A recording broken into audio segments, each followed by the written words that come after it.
Welcome, friends and family, to this beautiful place.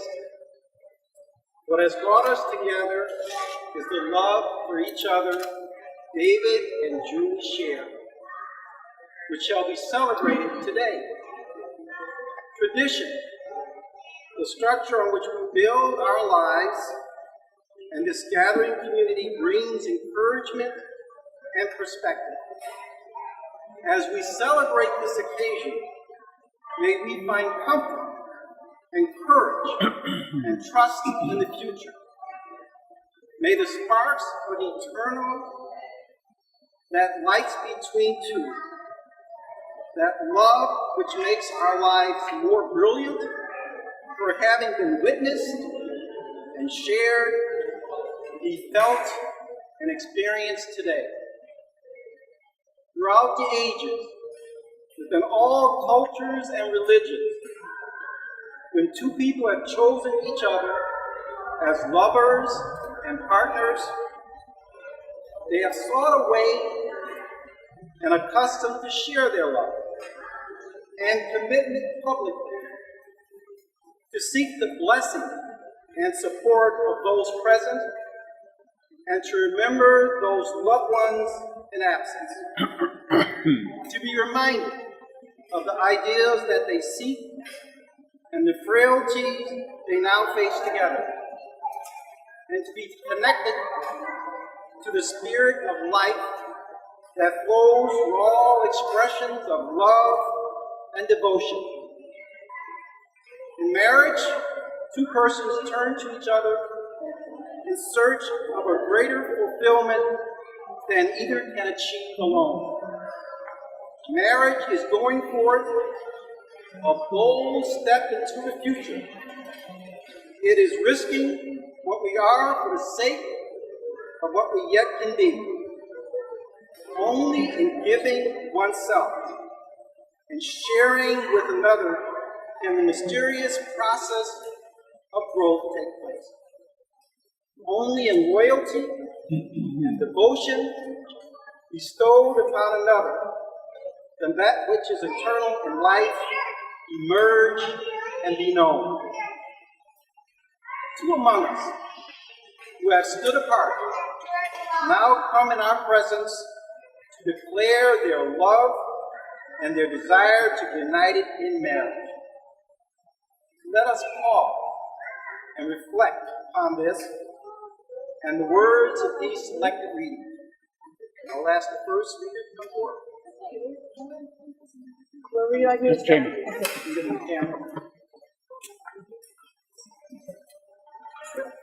On Love by Thomas à Kempis. Love is a mighty power, a great and complete good. Love alone lightens every burden and makes rough places smooth. It bears every hardship as though it was nothing, and renders all bitterness sweet and acceptable.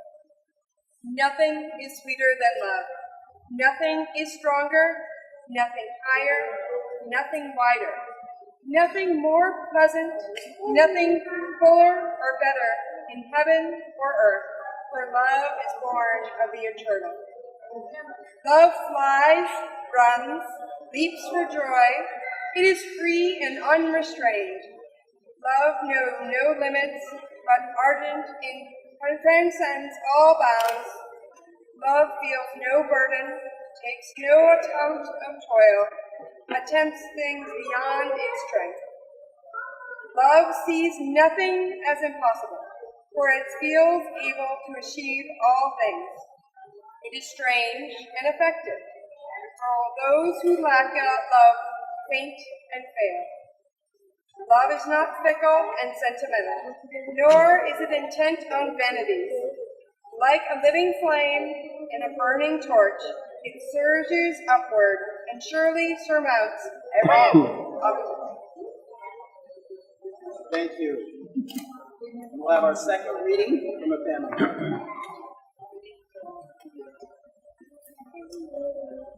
This reading is from The Origin of the Soulmate, from Plato's Symposium. Humans have never understood the power of love, for if they had, they would have surely built noble temples and altars and offered solemn sacrifices. But this is not done, and most certainly ought to have been done, since love is our best friend, our helper, and our healer of ills. Once upon a time, human beings had two sets of arms, two sets of legs, and two faces looking in opposite directions. Due to the power of these original humans, the gods began to fear that their reign might be threatened. So in a manner not unlike the powers that be do so today, Zeus divided the humans in half. He split their power so that he and the other gods may do what they wish. But the gods were not completely efficient. After the division, the two parts of each, desiring the other half, came together, throwing their arms around one another, entwined in mutual embraces, longing to grow one. This parable is meant to evoke how ancient is the desire of one another implanted in us, reuniting our original nature, making one of two, and healing the state of humankind. When separated, having one side only, we are always looking for our other half. When one of us meets our other half, we are lost in the amazement of love and friendship and intimacy, and would not be out of each other's sight for even a moment. We should pass our whole lives together, desiring that we should be melted into one, to spend our lives as one person instead of two, and so that after our death there will be one departed soul instead of two. This is the very expression of an ancient need.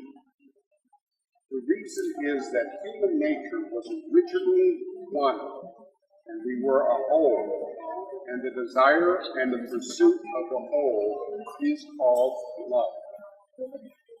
Thank you. Now we have our final reading from the family meeting. The Irrational Season by Madeline Klein. Ultimately becomes a moment when a decision must be made. Ultimately, two people who love each other must ask themselves how much they both love, as their love grows and deepens, and how much risk they're willing to take. It is indeed a fearful gamble, because it is the nature of love to create. A marriage itself is something which has to be created, so that together we become a new creature. To marry is the biggest risk in human relations that a person can take. If we commit ourselves to one person for life, this may not, as many people think, be a rejection of freedom. Rather, it demands the courage to move into all risks of freedom, and the risk of love, which is permanent. Into that love, which is not possession, but participation. It takes a lifetime to learn another person. When love is not possession, but participation, then it is part of that co-creation which is our human calling, and which implies such risk that it is often rejected. Thank you. Three wonderful readings to assist this couple as they make this marriage. And now the couple have written their own vows, and they will recite them for the body and each other.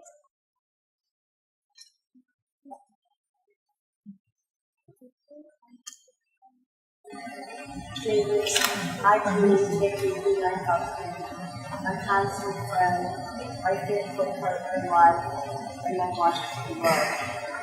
I give you my sacred promise to stay by your side through life, through sickness and health, joy and sorrow as well, in my good times and bad. I promise to love you without reservation, comfort you in time of distress, encourage you to achieve your dreams, laugh and cry with you, grow with you in mind and spirit always, be open and honest with you, and cherish you for as long as you both shall live. My beloved Julie, I was drawn to you by a shared sadness which would have made me happier than I have ever dreamt possible. You fulfill my existence. With you I am home. Having you, I need nothing else for this world. You are not the air that I breathe. You are the sweet scent that drifts upon it. You are not the sound that I hear. You are the music of my life. You are not the food that I need. You are the nourishment of my soul. You are not my will to survive. You are my reason for living. It is with you that I experience the wonders of the world. It is with you that I triumph over the challenges in my path. It is your partnership that will lead me to the fulfillment of my dreams. It is your friendship that guides me as I learn and grow. It is your patience and comfort that calms my restless nature. It is through you that I know my true self. I will never take you for granted. I will forever cherish you. I do not merely need you, I also choose you. I choose you today as a witness of all the people who you love. I choose you tomorrow in the privacy of our hearts. I choose you in strength and in weakness. I choose you in health and in sickness. I choose you in joy and in sorrow. And I choose you over all others every day for all the days of my life. Beautiful.